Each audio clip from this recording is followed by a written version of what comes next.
good day to all. Ako si Dorothy Digula, Chairperson ng Cebu Province Mushroom Growers Agriculture Cooperative. Nag-start ang among cooperative last 2019. Nag-start kami with just 18 members. Tapos karon na-anamis into running 103 na kami as members.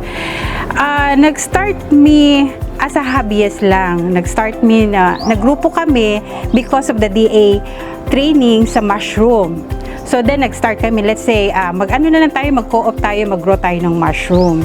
So lahat kami passionate about mushroom. Why mushroom?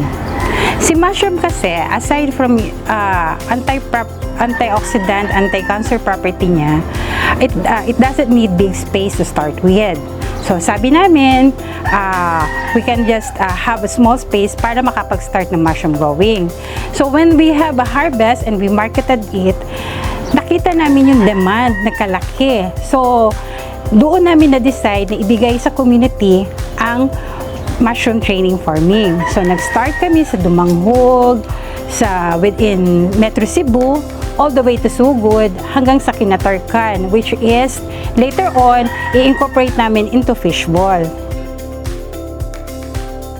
Niadtong bulan sa June 2020, niabot ang grupo ni Ma'am Dute sa among barangay aron i-train me unsaon pag-culture og mushroom.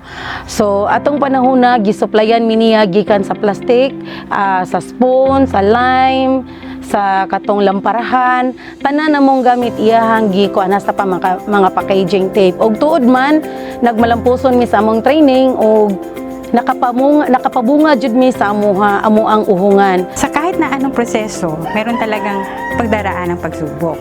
Ang pagsubok na nadaanan namin ay ang mga kontaminasyon sa aming production. So bakit siya na-contaminate? Dahil hindi tama ang mga equipment na ginamit namin sa aming production. Dahil bago pa lang kami, manual lang ginagamit namin, almost of our production is contaminated. Doon namin na pag-isip-isip na kinakailangan namin ng tulong ng ahensya ng gobyerno. Dito kami lumapit sa Department of Science and Technology para tugunan ang aming pangangailangan. Sumulat ako sa DOST ng mga buwan ng Mayo at agad-agad tumugon sila sa amin.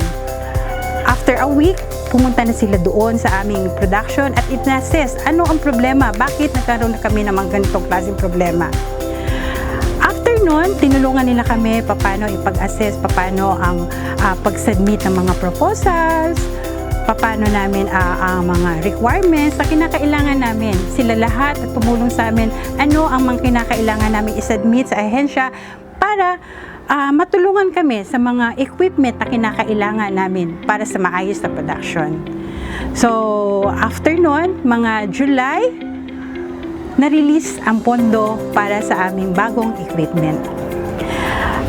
Kaya ngayon, eto kami, meron kami bagong pasteurization, bagong machine, hindi na kami nagtatadtad kasi meron na kami shredder, meron na din kami mga autoclave, pati na sa aming processing. Meron na kaming food mixer, meron kaming de-oiler para sa aming mga mushroom chips. Na ngayon, eto na yung mga bagong product namin, in demand sa market. Parati kaming ubos. Dahil sa machines na ibinigay ni Department of Science and Technology sa kooperatiba, dumami ang harvest namin na fresh at ang mga processed food mushroom namin na binibenta sa merkado. At dahil dito, nakilala ang cooperative bilang isa sa mga major supplier ng mushroom product dito sa Cebu.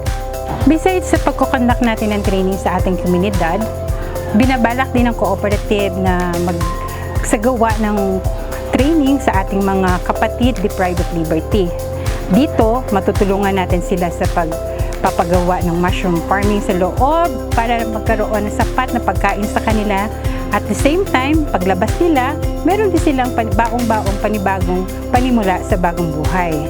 And we are also engaging sa ating mga youth drug rehabilitated para naman sa ganon, matulungan natin sila ma-focus malayo sa dati nilang buhay na circulated with drug addicts.